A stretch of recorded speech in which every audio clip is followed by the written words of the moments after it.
5 سال هم کلاس بودیم، اما یک کلمه هم بهم نگفت. فقط وقتی فارغ التحصیل شدیم اون عکس رو داد دستم. سلام. سلام، عرض ادب خدمت دوستان و همراهان همیشگی چنل بنده. قبل از اینکه داستانمون رو شروع کنیم میخوام از تو، از توی رفیق، از توی دوست میخوام که چنلمو سابسکرایب کنی.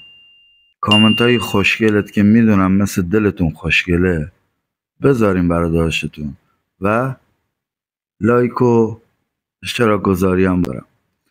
برید سراغ داستانم.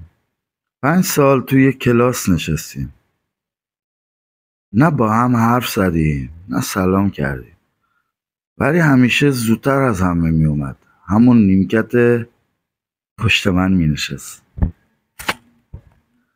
گاهی اسم می کردم نگاهش رومه، ولی تا برمیگشتم سرشو مینداخت پایین. منم فکر می کردم ازم بدش میاد، چون هیچ وقت نزدیک نشد. تا اینکه آخرین روز مدرسه رسید.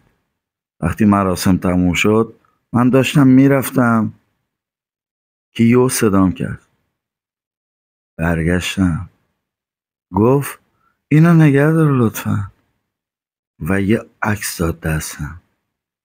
یه عکس قدیمی از من که اصلا یادم نمی اومد که گرفته بودمش.